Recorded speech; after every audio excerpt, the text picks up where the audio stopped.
So the game we're going to be playing for this stream is called Rising Lords. It is a turn-based strategy game.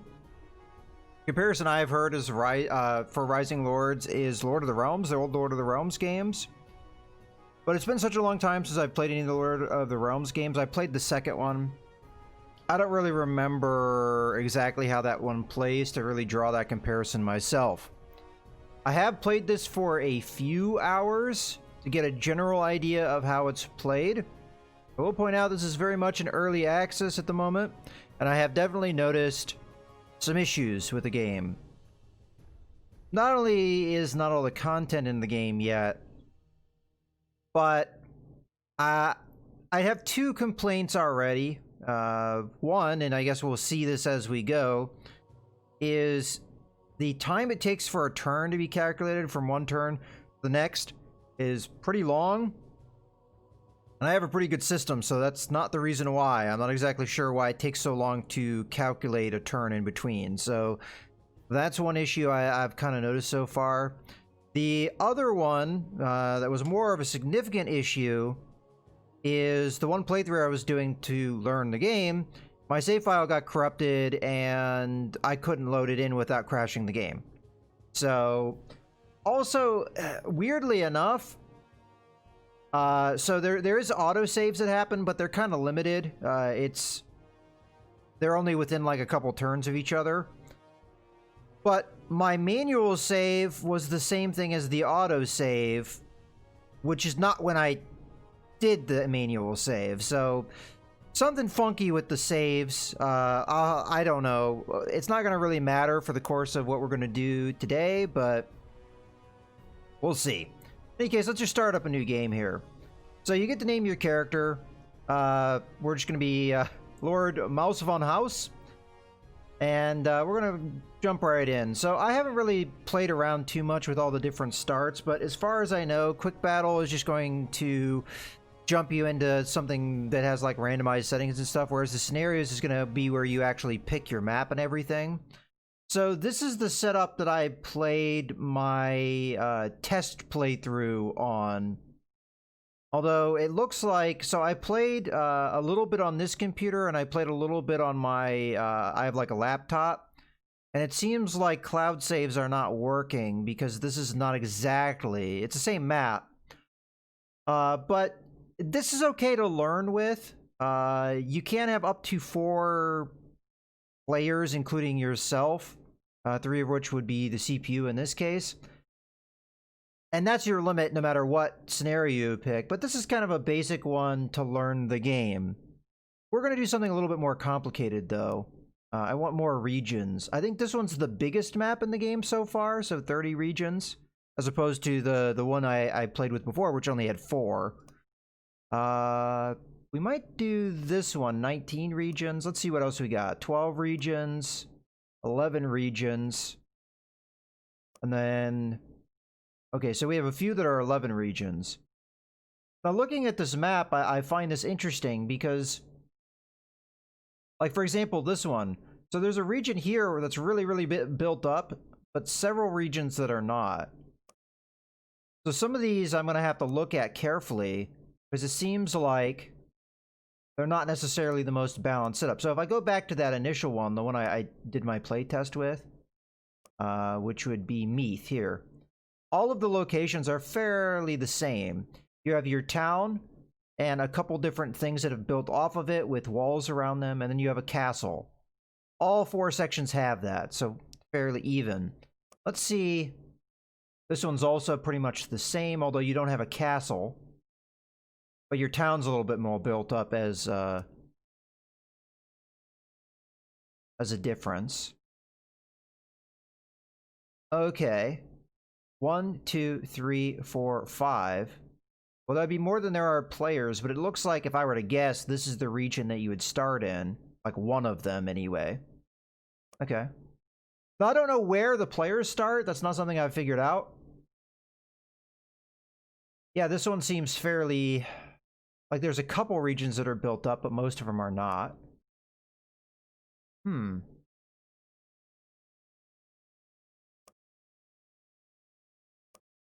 I want one that's fairly balanced, that I could easily wrap my head around.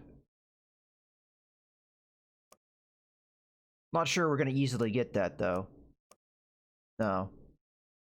You know what? F it. We'll just go with the biggest one, 30. Now, obviously, we want more players here. Okay, so starting off, you can do a bunch of customization with your character. So, their visual things, your hairstyle, you know, your face, all that. I kind of already set my character up the way I wanted them to be.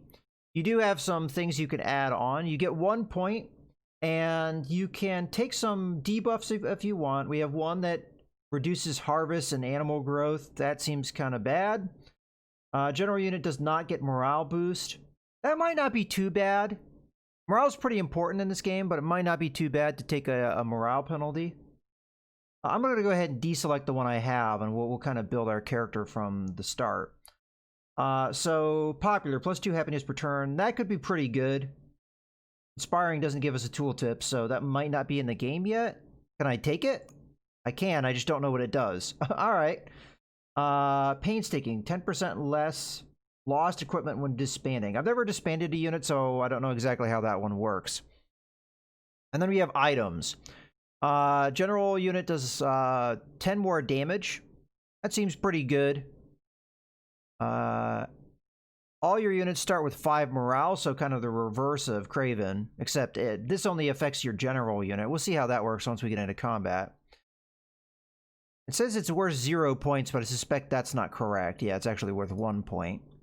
Revolt threshold lowered by 10. I've never had a revolt, so I don't know how important that is. 10% discount by buying from merchants, plus 5% tax. Again, 0 points. I think this one's worth 2. Yeah, it is. Because that's fairly good to have a discount with the merchants and get extra money on top of that.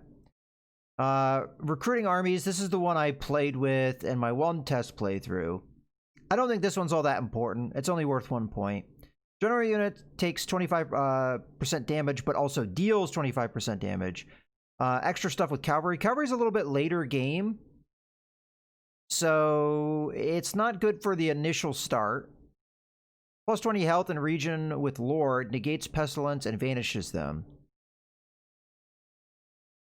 This would be really good, honestly. Health in a region would really help with population growth. That's one of your big key determiners of population growth. So plus 20 is actually really significant. We'll see again how this works once we get into the game. I think we're just going to go with the basic start with that, and I like the thing with the health. Popular would be also pretty decent because it's another thing that could benefit you from a growth standpoint. But again, we'll see that once we get into the actual gameplay. So I'll go ahead and hit the check mark. We've set up our character. Now let's set up our opponents. So we have Lord Henry, who's set up for prosperity. We have Lord Robert, who's set up knightly. I don't know what some of these things mean. Lord Bert set up passive. Let's change Bert here. So you can change some things. Strong, aggressive, prosperity, knightly, passive. I don't know what knightly and strong would mean in particular. I think aggressive is pretty straightforward. It'd be the opposite of passive. Let's make Bert aggressive. So we've got Bert, who's aggressive. We've got Henry, who is going to be prosperity. So he's going to focus on economy, I assume. And then Robert is knightly. I have no idea what that means. I think I'm going to change my color here. What colors do we have to choose from? Quite a few different shades, it looks like. But you can't pick a color somebody else has been. So I noticed that yellow is not a choice. So if we make him teal, does yellow now become possible? Yeah, it looks like it is. Okay. I think I'm going to be yellow. There we go. Alright, now I don't think the color determines where I'm going to spawn in. I honestly have no idea where I'm going to spawn in. As I said, these look like spots you would possibly start on. The ones that have some build-up, but I don't know if that's true. So I guess we'll find out. Resources. I didn't mess with this stuff. This is all the defaults, but I think I'm actually going to bump some of this stuff up. I have no idea what it means because there's no tooltip, but I have some guesses.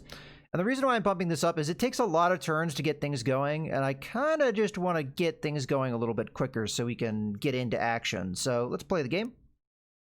I suspect it might have an effect on what resources you start with, some of them.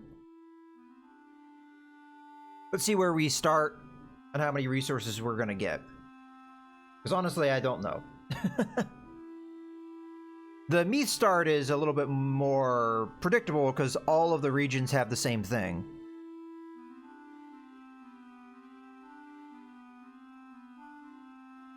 We should also get an indicator of where the other lords are going to be. But most of the territory will be neutral. There's not really too much of a difference between a neutral region and one controlled by a lord. Other than the lords can expand, whereas the neutral territory cannot. That's going to be your main difference, but they do operate very similarly. Okay, so we're starting. I do see we're pretty evenly spaced between the four controlled nations. So it looks like we're starting up in the upper left here. Okay, so let's start moving around the map and kind of explaining things. So we start in winter. We have our populace in our town center, and it does give us one building, which is this is just a hamlet. It just meant to give us more living space. We can build more buildings. You can see anywhere around, really, our town. And we'll get into like what we can build and what have you. Right now, I suspect we won't be able to build anything, although we did maybe start with more resources. Music seems a little loud to me, so I'm gonna... Might not be loud for you, but it's loud for me. Just turn that down. It's not. We might have to mess with some settings and stuff. I don't even know how well this game captures, so you guys will have to comment on that perhaps, but I think it's capturing okay from what I see. I don't think anything is being left out. Okay, let's go over the interface real quick so you guys have an idea of what's going on. So gold, that's our money. Everything has a tooltip and tells you exactly where you're getting what from, and if you have any costs, what they all are. Wood, stone are used to build a lot of your buildings. Although wood is also used to build various weapons, which we'll get to in a bit. Wood's generally easier to get than stone, but it's also used more often, so I guess that makes sense. Iron is used exclusively for, well, it's used for some buildings, but mostly you use it to build weapons. You have wool, which is used to make light armor. You have spears, which is going to make a couple different units, pikemen and cavalry.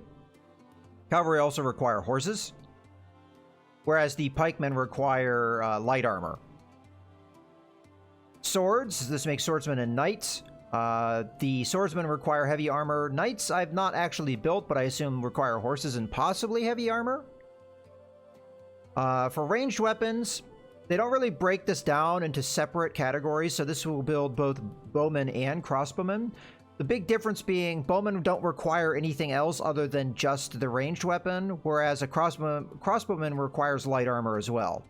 Then we have the light armor itself. We've kind of already discussed who all needs this. I guess knights use light armor. Do they use heavy armor? There might be different quality levels of knights. I find it odd that they can use either light or heavy armor, but I guess that's the case. And then finally we have our horses all the way over to the right. Now we have the bottom interface. So this is our empire interface, or our resources empire-wide up at the top. This is our region resources down at the bottom. So we're in Rose. We have our population. Right now, nothing's being tracked, but this is something we'll take a look at later. But you have population increase from births, deaths. Well, that's going to be a decrease, obviously. And then migration. That's where happiness really comes in, is your migration. If you're happier than the surrounding regions, you'll start drawing people in. You'll see that graphically represented as well. How many people we have. Every 250 population you have, you get a little peasant to do work in your region. So it's important to build this up. We do have a cap as well based off of our housing of 2,000. You can't have more people than you have housing, but then that starts creating beggars, and beggars are bad. You have the health of the region. This is affected by a number of things. One of the things that's going to affect this is the item we picked at the beginning of the game, but also what type of food or how much food your people are eating. So variety and amount matters there. The season, we're in winter, which is when health is at its worst. And other things like the beggars, as we discussed earlier, that's a bad thing. So the more beggars you have, the worse your health is going to be affected. You have your happiness. So beggars affect this as well. But happiness is going to, as we discussed earlier, there's probably revolt probability with low happiness, but high happiness can bring in migration, so we do desire that. We have a garrison. So this is going to be a certain amount of people that are going to defend if we get attacked. Not very high, 75 is not a lot. We have our taxation, so right now we're not taxing a whole lot, we're only doing a quarter tithe.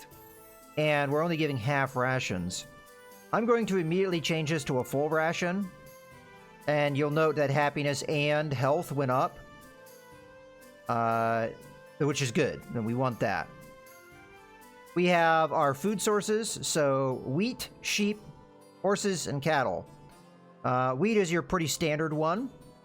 We're going to lose a lot of wheat in the winter because we're going to need to sow the fields. So, there's going to be a drain there. It hasn't happened yet because I haven't actually put anybody in the fields. But, you get an idea of what's going to happen here. So, every farmer plants 60 wheat during the winter and harvests 10 times that during the fall. So, pretty good. 1 unit of wheat will feed 5 people during a season. Gives you a pretty good breakdown of what's going on. The little mouth symbol here shows that we're currently eating it. So, as we just discussed, every wheat feeds 5 people. We have 1,500 people, so 300 wheat's going to be consumed in the season. Now, that's per season. Okay, so we have sheep. So, interestingly enough, we're starting with sheep, which is not typical. So, sheep do a number of things. First off, they do provide food through milk, and you can eat them. They don't produce milk at the rate that cattle do. So cattle will produce milk whether you eat them or not. So cows supply your region with milk. 1 cow feeds 1 people at normal rations. So for these 150 cows are going to feed 1 person. At least I think so. I think that's how that works. Actually, if that's true, then we wouldn't be eating 300 wheat. So maybe we do have to eat them? I'm not 100% sure on that.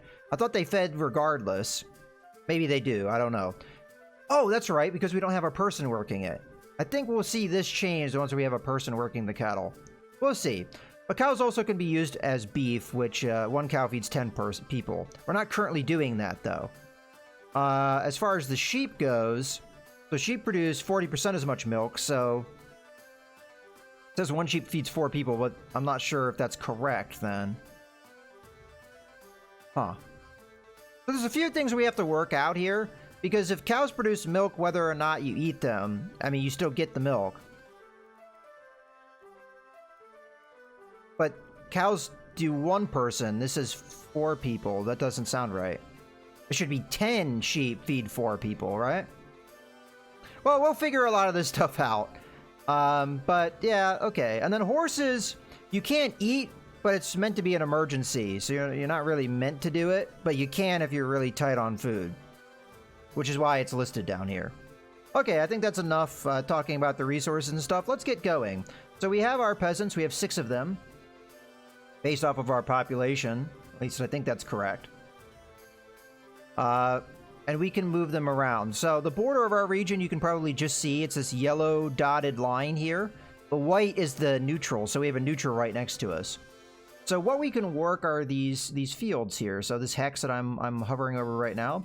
So that's going to be the forestry, so we can get lumber from that. This is our sheep field. So I'm going to go ahead and grab 1 person. Put them there. And we'll note that now the sheep are going up. And our wheat consumption did go down, so we are producing that milk. I think the tooltip is wrong on at what rate the milk feeds. Oh, you know what? I think I misread this. Okay, so it produces 40% as much milk as cows do, but as well, one sheep, if you eat them, feeds 4 people. Now I understand what the tooltip meant. It took me a little bit to get that. Okay, we're also going to want to put 1 person on the cow pasture, so we got that going. So now we should be consuming milk from both sheep and cows, which has brought down our wheat consumption. Let's go ahead and assign the rest of our workers. So definitely we want to get, where is our wheat field? Do we have a wheat field? Our border is here. Goes all the way over here. I'm not sure if we have a wheat field. Because I see the forestry. So this starts really interesting because I don't think we are starting with as many resource nodes as you would with that other map. So yeah, I don't think we have a wheat field. So there's no way for us to get more wheat, unless I am mistaken. We could clear something to get that access. There's a wheat field up here, but that's not ours.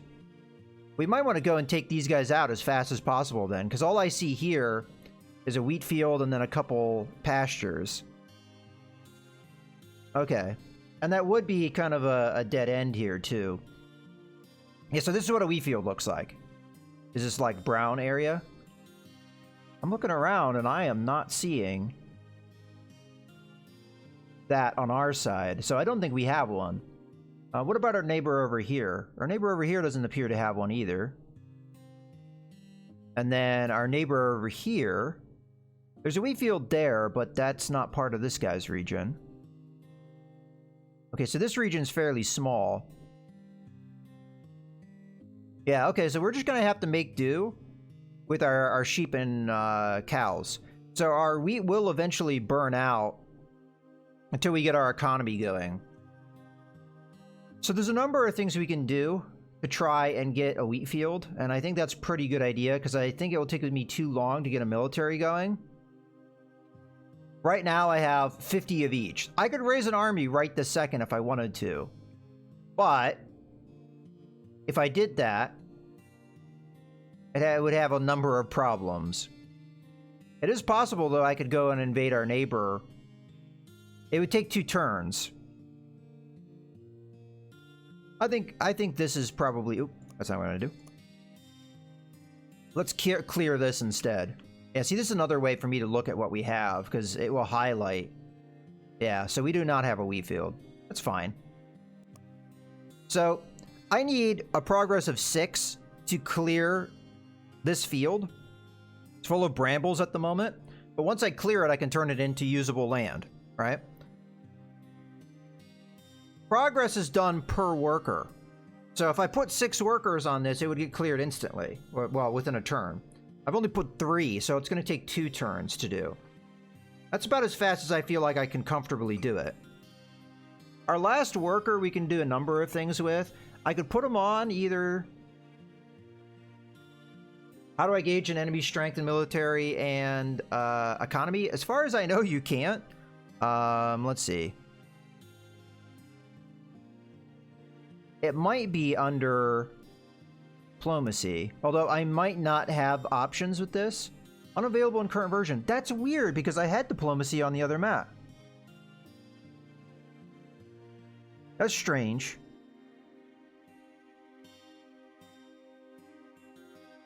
You had this option on the other map I was playing on, not this one. That's odd. This just gives you an overview of your current regions. We only have 1, so there's not really a reason to do this. It's more helpful when you have more regions. Yeah, that's odd that diplomacy doesn't work on this map. Huh.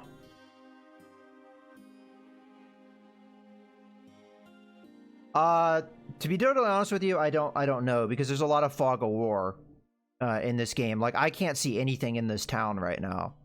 So it's really just best guess. Alright.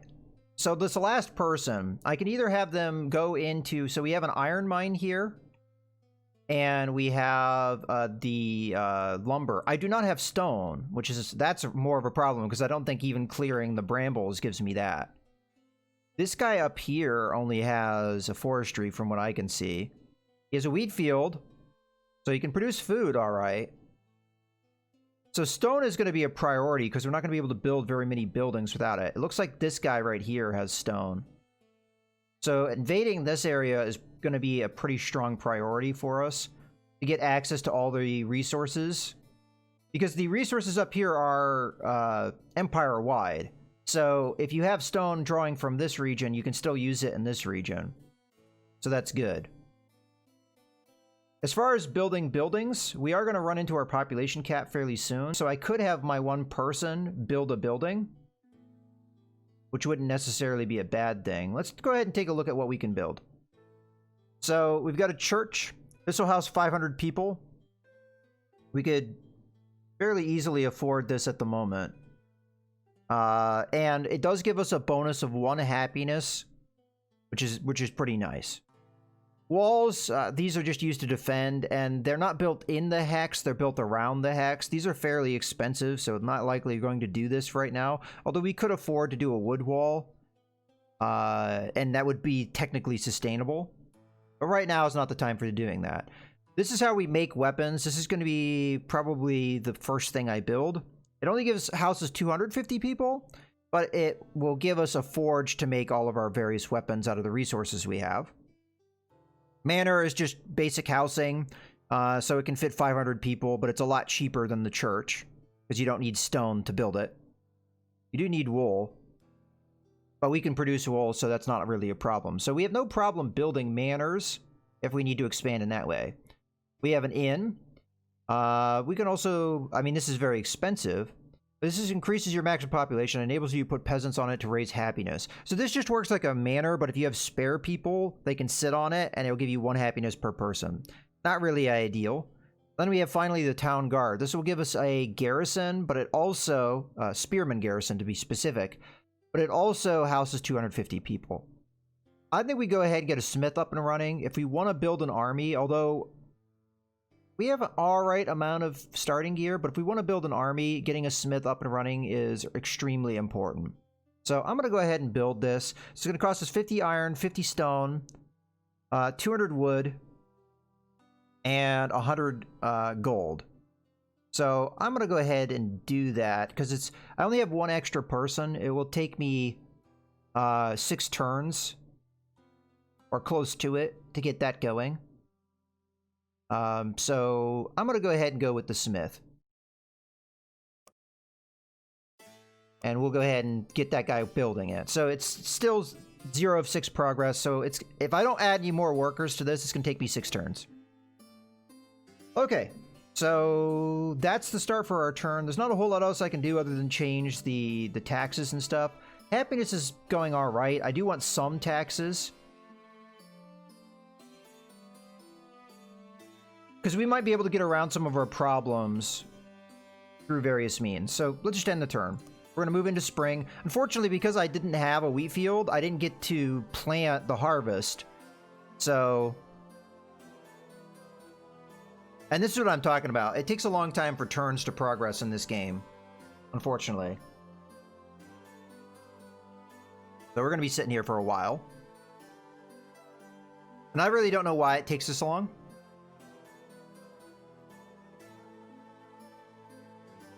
But there we have it. Okay, Flourishing Economy. So there are events that happen. It looks like we got a good one. We have received 100% extra taxes this season. So that means we want to tax the living bejesus out of our people to get best advantage of this. Alright, so... happiness be damned. We're going to go up to at least a normal tithe, and I might even push it beyond that. Let's take a look at our population growth. So... We got 136 people from natural births. We got 107 deaths. This is going to be linked to our health during that season. So our health is going up. That's good. And then we had 110 from migration. This is where happiness comes in. So because we had more happiness than some of our surrounding regions, you can even see the people. You see these little people here? That's the migration. So we can see exactly where we're getting people from. So we're getting it from this region, this region. It looks like all of our surrounding regions. So we had pretty good growth from migration. But we want to take as much advantage of this 100% extra tithe. So I'm thinking about really cranking this up. And happiness be damned for this turn. It will cause us to probably lose the migration we're getting right now. But that's alright. See, look at this bastard in his wheat field. What a jerk. Alright, well, anyway, we got 3 of 6 progress. Our people are working the things there. We could probably start eating the cows and the sheep, because we have a lot of growth there. And this will dampen how much wheat is eaten. And I want to try and preserve our wheat. If we turn off wheat, that's not going to work out for us. Not at the moment, anyway. So, right now, the wheat's just going to be used as kind of a buffer. Okay, well, I don't think there's anything else really to do yet. So, we're going to triple tithe for this 100% bonus. We get a lot of money here. And let's end turn. Now, we haven't yet seen what else you can spend money on. At least not yet. But there is a merchant and mercenaries and other stuff you can use the gold on. But it's a rotational thing. So from turn to turn, the merchant might show up in our region. And then we can do business with them. But until that happens, and it might take time. I don't know how many merchants. Oh, well, there you go. There's the merchant right there. Okay, so we got some things here. A wasteland has been cleared and roast and can now be used as a pasture or field. Also, Bert has conquered somebody. Bert's our aggressive AI, so I guess that makes sense. Lord Bert conquered Northumbria from the people. So the people are just the neutrals. So he already has a second region, so Bert's going to be really aggressive, but that's how his AI is set up, so it makes sense. So hey, if Bert can do it, maybe we can. Oh, we actually have 2 merchants on our area. So working the field makes no sense, as we haven't actually planted the seeds. So as a result, so there's 2 progress here right now. I'm going to put at least... Oops. Shoot. It's a left click to pick somebody up, right click to drop them, and sometimes I get confused on that. We'll put another person here to get this done a little faster. I'm going to go ahead and grab a person and put him on the lumber mill, because we're going to need that. The iron, we probably don't need right away. We're not going to need it until this builds. So we could put this guy over here and get more cow growth. Granted, he's glowing green because it's not the most efficient use of him, as it's beyond what he can really do there. You see the same thing if we put him over here, because he doesn't have anything to do over here. Now, over here, we're still getting a benefit. As you can see, 39 cows versus 22 or whatever it was. And we might be getting more milk. Let's see. Oops. Again, I didn't mean to... Are we getting more milk? I don't think so. No, we're not. Also, we can choose what we want this to be. I definitely wanted it to be wheat, but we're going to have to wait until the end of the... until winter again. So for right now, that's what's going to be. Now, I could make that a spot for horses and buy horses. But in any case, I think what I'm going to do with this guy is I'm going to put him in the lumber. We're going to get like a lot of lumber going right now. I could build walls for myself, but I'm not really in danger right now. Let's go ahead and do business here. So merchant. So I can pretty much buy whatever I want. The prices are down below. I don't know how easy this stuff is to read because it's very fine print under this resolution. But for example, sheep cost 4 apiece. I have a decent amount of gold. I do want to lower my tithe, though. Let's go down to normal. That'd be fine. Alright. I think we buy some cows. Cows are fairly cheap. They only cost me 3. So I'm going to buy quite a lot of these, honestly, because a lot of our economy right now is based off of it. So let's buy at least 100. That costs us 300 to do. We could buy some wheat to make up for the fact that we're losing wheat constantly. I'm gonna get like 500. Oh wait, I can't afford that. Never mind. I'll get like a couple hundred. Wheat is fairly cheap, so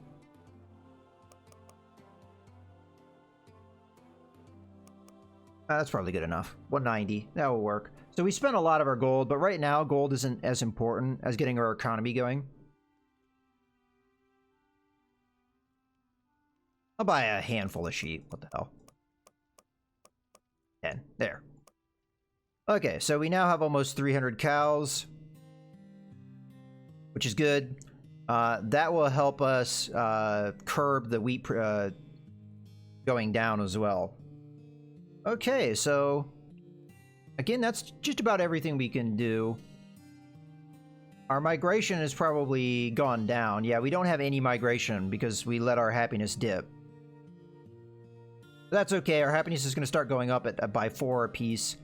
And hopefully we'll start getting that migration again. Because we are getting close to getting another person here fairly soon.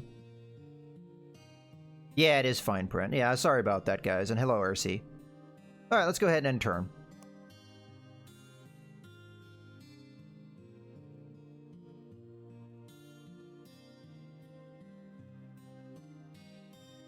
So I'm curious to see what Bert's going to do. I suspect that Bert is going to push so hard that he might not be able to do much. Oh, that's not good.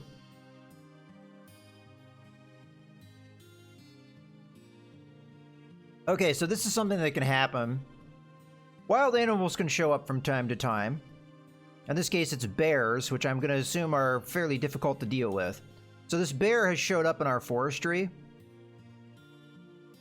And the well-aged mouse, I would say.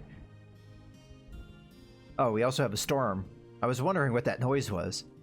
So yeah, to get rid of the bear, we have to take people. Pretty much try and get them to go away. Now, the more people you have, the more likely this is going to be, and considering it's a bear, I assume it's going to be difficult.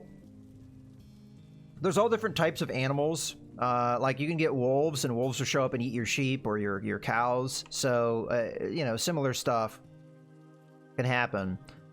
I honestly, I don't need the wood right this second, but I don't really have any other needs. So this is actually a perfect time for this to happen. Now, obviously, we would have been better off it not happening, but okay, we do have some migration coming in. I can see the little guys.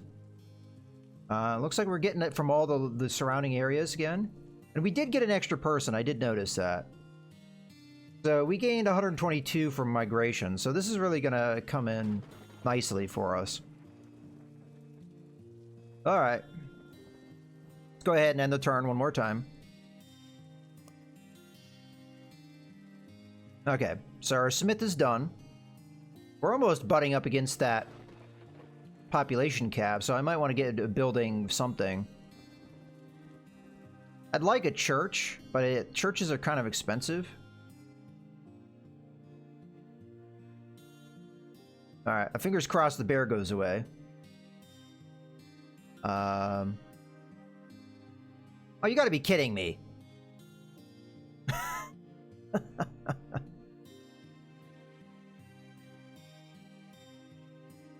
Sometimes they're not that bad, but we're getting kind of unlucky here. As we just got a bunch of wolves eating our cows now. Alright. Our peasants killed a wolf. I think that was incorrect. It was supposed to be a bear. Oh well. Okay. Well, one thing we definitely need right now is we need, you know what, I think you can pick up more than one person. We need a full crew. You can only put 3 people on a single field, but we need maximum that so we can get our wheat going. We definitely need to save our cows, so I don't really care about wood production right now. Let's get our smithy going. So let's pick what we want to make. Well, we've been making a lot of wool, and wood production we don't really have going. Now it says minus 46. That's because I think the default is you make bows, which is what he's doing right now. I'm gonna make the light armor instead, because right now that wouldn't really be an overhead problem. So we'll get that going. And I think that's all we can do for this turn. So we have our wheat production going. Our cows are going to lose out here. Matter of fact, let's not eat any cows right now. Matter of fact, people are going to have to buckle up their belts here because I'm going to try and mitigate the loss of my animals as much as I can. We are losing... we're not getting any more happiness here. Out of curiosity, just so I can plan here, what could I build if I built something? What could I afford to build? I could get a church. Church house 500 people, and it gives us happiness, so that'd probably be a good one to get. It's expensive from a gold standpoint, but that's fine. So we could do this. But I'm kind of short of people right now, while the wolf is being taken care of. I could risk it and have less people attack the wolf, but we need our cow production, so we're just gonna let it ride like that. Okay, that's fine. So we are losing a little bit of wool, but that's not too bad. We built it up. Hey Pug, and thanks for the birthday wishes. It is my birthday today.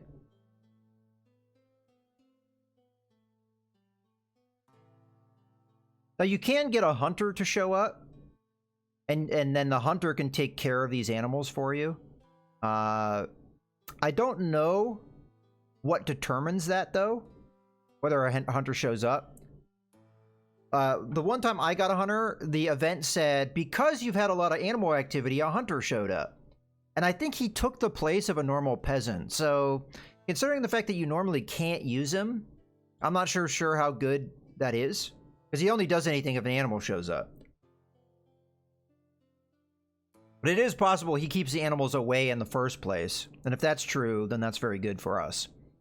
Okay, so I'm going to take one person. And I'm going to put him on the wood. I do want to start building that church. Because we are getting close to that cap. We didn't get any migration. I think I'm going to have to go down on the tithe here. Get the happiness up. But in any case, we should plan for the future. So I'm going to go ahead and build the church. I'm going to use this one guy to start working on that. And until we get more people freed up, I think that's going to be where we're at, as far as that goes. But we have a little bit of migration coming in. Why doesn't it say we had migration? Weird. I mean, I see the people coming in. Unless they're going past us to somewhere else. Alright, so the church is being worked on.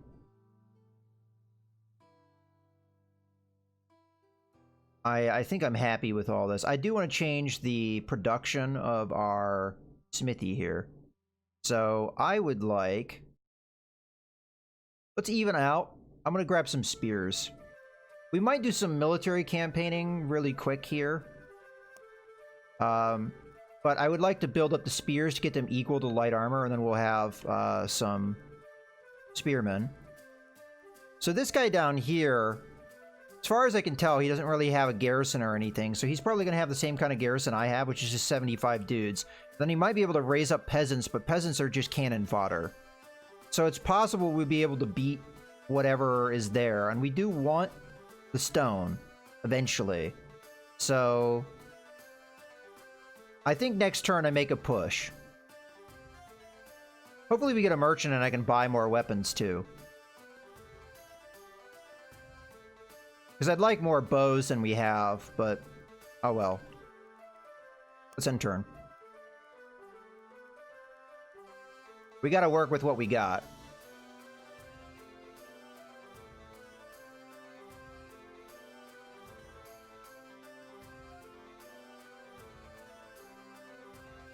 It won't be a very large army that we're gonna raise here.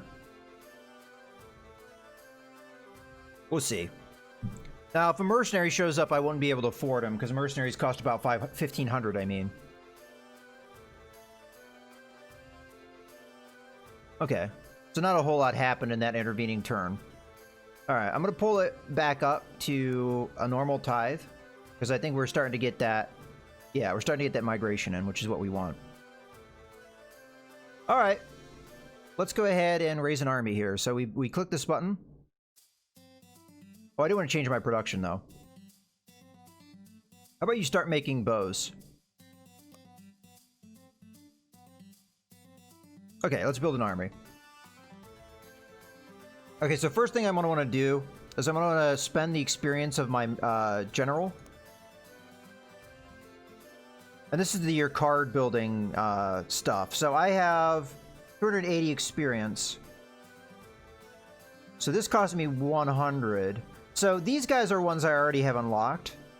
These guys, the green ones, are ones I have to unlock. So I like First Strike. So what this does is it gives you first attack when you're attacked. So generally speaking in combat, the attacker attacks first and then there might be a retaliation strike. Well, in this case, if you have a retaliation, the retaliation happens first and then the attacker comes in. So this is a pretty good card. So I'll go ahead and add that in. So now we have 180. So formation will give us extra retaliation. So a unit only usually has typically one retaliation. So if we want to increase that, this card would help.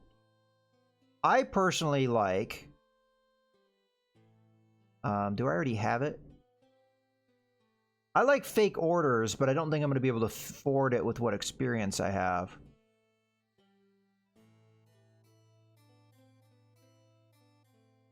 Decoy might be good. Although we can't afford it. I only have 180. I guess we'll go with formation then, because that might be all I can afford. I guess in theory I could afford that, but that's not very useful. Inspire can be good, but I think we go with formation here. Fake orders is really amazing, because what it does is these cards are your orders. It removes any cards that my enemy plays on one of their units. So it's really good. In any case, we're just going to go ahead and build our deck, and I'm just going to draw everything here. Although charge is completely useless, so I'm not even going to draw it because I don't have cavalry. So that I'm just going to hold off for right now. I could put it in my hand just to put it in my hand, but then there's a possibility I draw it instead of something more useful. So, all right, let's go ahead and finish. Okay, let's start building our army. So these are peasants, but let's change the type to something more useful.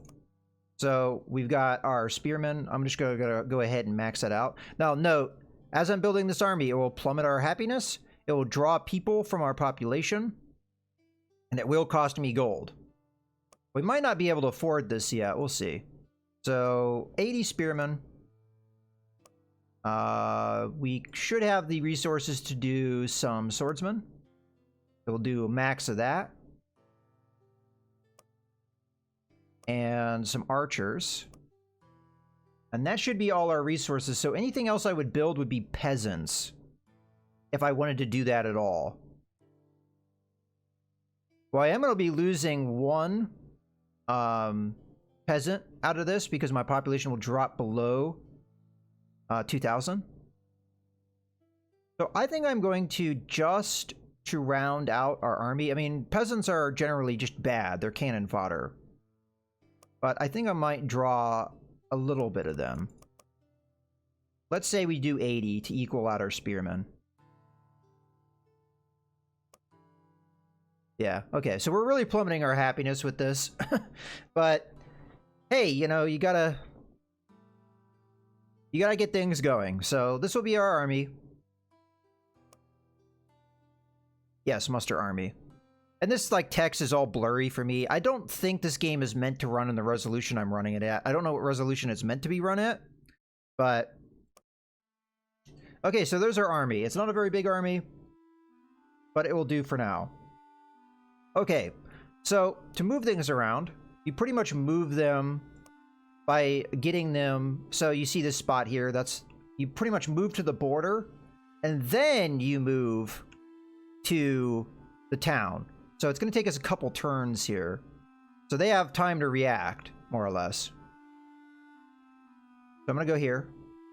This might be a complete failure. This might be too early to push, but hey, Bert did it, and he did it earlier than I did it. So if Bert can do it, we can do it. Unfortunately, we lost our smithy in that draft, so I think what I'm going to do instead... I definitely want that smithy production. Because right now, we have no equipment. So I'm going to change the production, though, to something we are actually producing. To the light armor. Okay, that'll do it.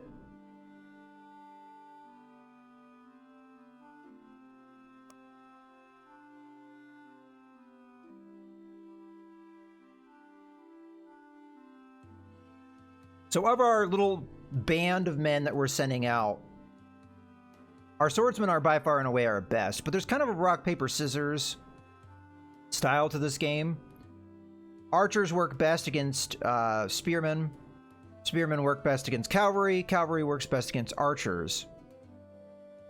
This doesn't necessarily mean we have a boar, it just means that there's rumors, so there was a chance of it, but it didn't happen, so we're fine. Oh, and of course the merchants come now. Where I could have bought more weapons. It's too late because we're already on the way. I'd have to send my troop back to the village.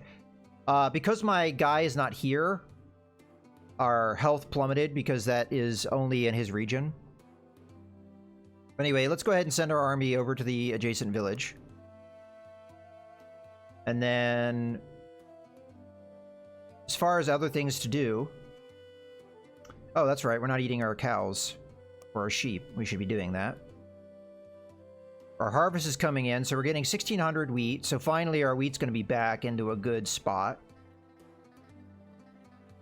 Happiness is building back up, so I'm fine with that. Although we're probably losing people from... Yeah. So migration is now negative because our happiness plummeted a lot. But we're just going to have to deal with it for right now. I could take less income to try and boost our happiness to a point where that's not really as much of a problem. Although... Yeah, it's fine. It'll be fine. Alright, let's go. I don't think there's really anything else I need to do right now. We're slowly working on the church, which honestly we don't need anymore because our population growth is negative. So this was probably a waste in retrospect, but... Anything I want to buy? I don't really have a strong opinion on this. I could buy weapons and stuff, but weapons are very expensive. The light armor's 14, heavy armor's 25, bows are 24, spears are 18, and swords are 19. It's usually generally not worth buying these unless you're ready to go, and that time already passed. So, yeah, I think we're good. We could sell something. As a matter of fact, I'm going to sell some sheep.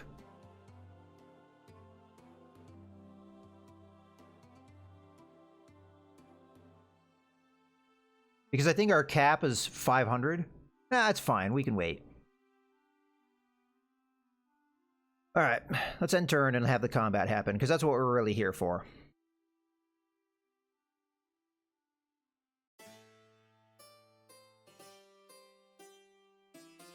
Now, I have no idea what size army they have. But I suspect if they raise any kind of army, it's going to be mostly peasants. They should have a garrison of 75, just like we have. It says they have few. I see some bowmen and some spearmen. That's probably the garrison. Stories of wild beasts in your country have attracted a famous hunter that is now at your service. So we just discussed this. Our population is still dropping, but we haven't lost a peasant yet. Yeah, here comes the fight. I could auto-resolve it, but we're of course not going to do that.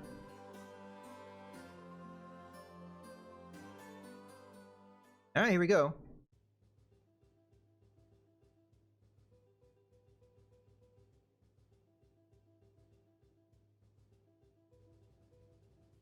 Now, I probably could have gotten away with this earlier, as I think we're going to see here. The enemy resistance is not going to be all that heavy. All right, so what we're looking at right now, this is the field, and it is pretty much literally what's on the map. Yellow is where I can spawn in. Red is where the enemy can spawn in.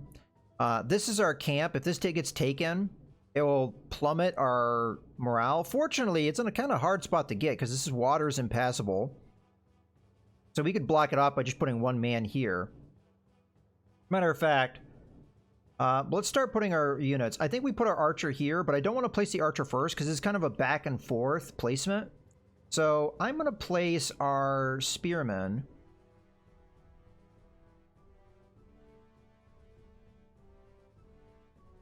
This is a hill, though, so it might be a good spot for our archer. So I'm going to put our spearmen in the woods here.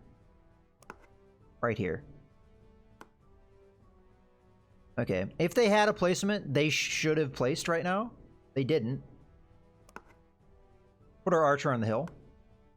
Okay, there's their archer. So we're going to respond by putting our swordsman right next to their archer, because our swordsman will slaughter their archers. And just to protect our flank, I'm going to put the peasants over here. Okay. Now we assign our general. Our placement's done. So they had 50 archers and 50 spearmen and 100 peasants. So our numbers are close to equal, but most of their army's peasants, so I'm not too worried about it. I'm going to put my general in the swordsman because we want to massacre. Looks like he's going to go first with his archers, and not a whole lot I can do about that.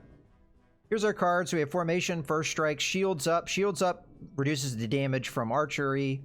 And then plus 100 initiative. Now, honestly, I'd like to play this card immediately if I could, but I'm not going to have the first action.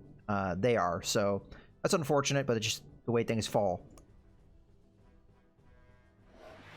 So he probably played take aim, I would guess, which makes him do more damage. I suspect he's going to attack. Oh, that was a very unwise move for him to do, and that's why it was unwise for him to do. Because he got very badly killed. I'm going to play... Most of this stuff doesn't really matter at this stage, but I'm going to go ahead and play Take Initiative on our swordsman, which will give them extra initiative. This is the initiative order, so they just jump to the order by doing that. They jump to being first. May have been a wrong call, but it looks like if I do this attack, so the damage is predicted to be 38 to 58, and the retaliation is going to be 1 to 2 casualties towards me. So, yeah, I'll go ahead and take this. Maybe I should have just let the archers do their thing, but it's fine. So we did 52, pretty good, and we took 1, which is the best result we could have hoped for. I am going to play First Strike on our swordsman. In case the spear guy comes up and attacks them, we want to get that first strike off. Swordsmen are really good against spearmen, so they do counter spearmen quite well. Alright, let's go ahead and get our shot off. Okay, we were affecting his morale. That was the -5. I'm not sure how you read somebody's morale. I haven't quite figured that out yet. So he went in and attacked our spearmen, did no damage. We didn't retaliate, though, because we'd already been attacked once this turn. So he did end up hurting our morale. So yeah, we have 51 morale, and this guy has 35 morale. So if I come in and attack, I do 6 to 10, but there's no retaliation that I see. I think it might be because his morale is so bad. Oh, he already retaliated. Oh yeah, that's right. We attacked him with the swordsman. So this spear guy, though, will come in and butcher our peasants. So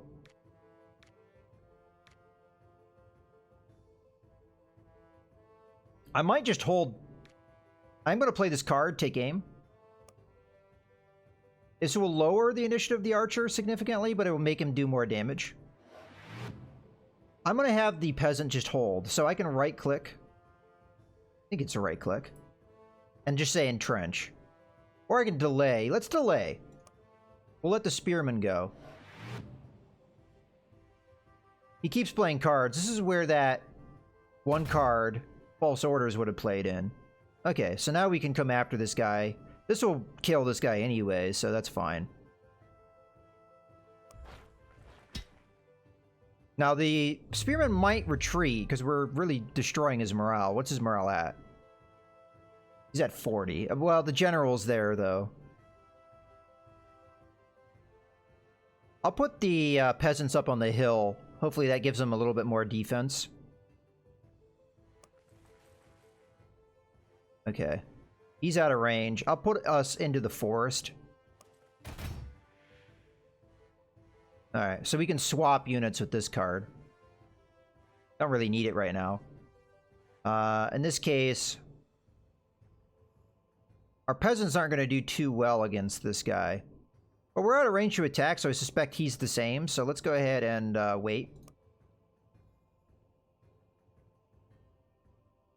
What I need to know is I need to know if the archers are in range now. Because if they are, I just want to sit put.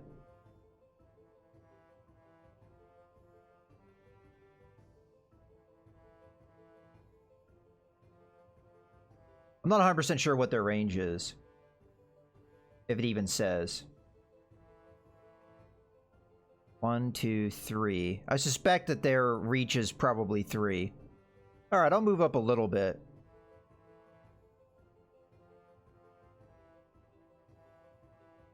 Or I could delay. You know what? Let's delay. Let him do what he's gonna do.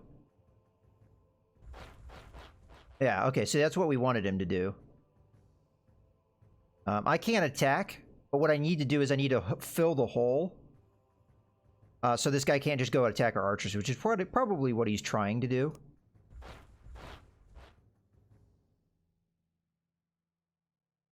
Our peasants would get slaughtered if we did this. I'm going to try and mitigate how many casualties I take. So I can't delay again. So I'll just entrench.